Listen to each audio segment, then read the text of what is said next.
An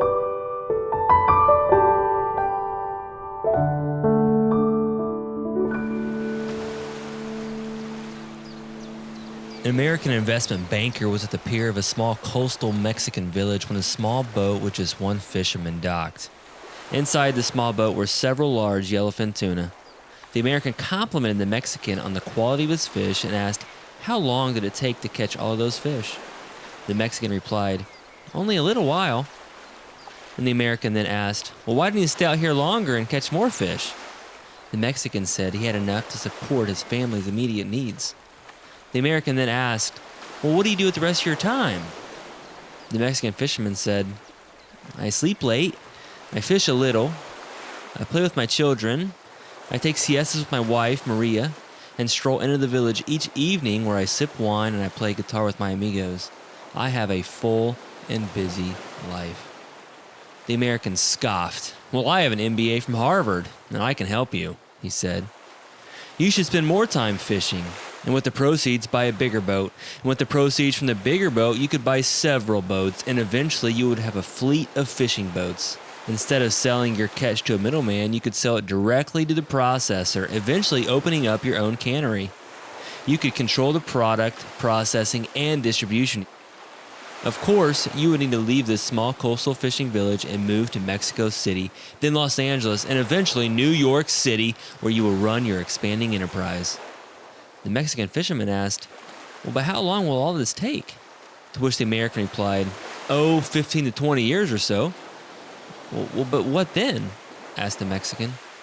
The American laughed and said, well, that's the best part. When the time is right, you can announce an IPO and sell your company's stock to the public and become very rich. You can make millions. Millions? Well, then what? Asked the Mexican. The American said, well, then you could retire.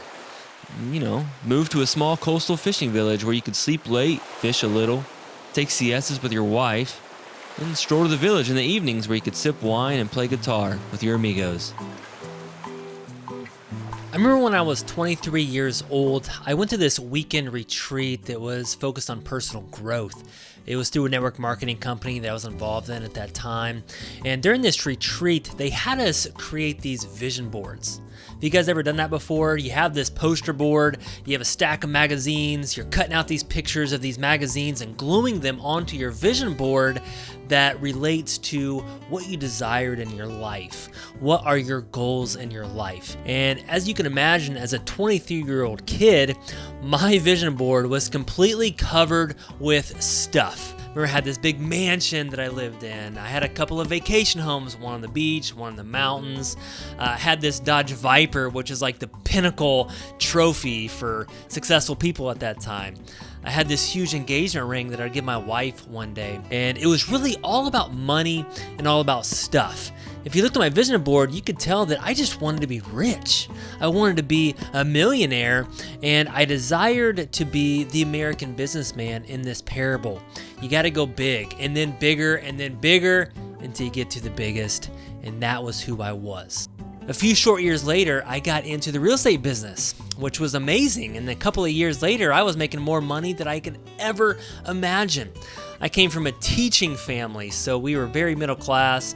So to make more than just $50,000, $60,000 a year, it was amazing. And I was making $200,000, $300,000, $400,000, $500,000 a year, and I couldn't believe how much money was coming in. So what did I do? I started to live out my vision board, right? I bought the big house, a fancy car, and all this different stuff. The big boat was sitting in my driveway, and I was just living that life. And I soon found out that all this stuff was mediocre, right? It didn't fulfill me at all. It didn't make me happy for the long term.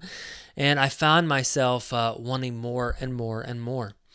And that's when I came to this parable. And I started reading this many times the last few years. And these are 4 reasons why I love the Mexican fisherman in this parable. Number 1, he was content. At the end, he says that I have a full and busy life. You hear everybody in our culture talk about busy life, that I am so busy, that I have so much stuff to do. We're running our kids around, carpooling to karate class, swimming, basketball practice, and whatever it is they want to do in their life. We are so busy. But I rarely hear anyone ever say that I have a full life. Do you ever hear anyone say that? Do you ever hear anyone say, wow, my life is so fulfilled? Like, I can't believe I am so fulfilled. I am living out my purpose. I am doing everything that God wants me to do. In our modern culture, this is what we all strive for, a purpose-filled life, to be fulfilled, to be satisfied, to be content. Yet few actually find it. I believe the Mexican fisherman found this, and he was content, and he was satisfied with where he was at in his life, and that's something that I envy very much. The second reason why I love the Mexican fisherman is that relationships were his first priority. One strategy that I learned in business was that whenever you set a goal, you start with the end in mind and then work it backwards. You reverse it to get to your goal. And I do that same thing in my life. Do you guys ever do that? I try to apply that same strategy and I think, what do I ultimately want at the end of my life? If it was a perfect scenario, I picture myself as an old man. I'm lying in my bed and someone says, Brett has about 1 week to live. And at that moment, what is it that I ultimately want? I don't think I would say, hey, Doc, can you call up my bank?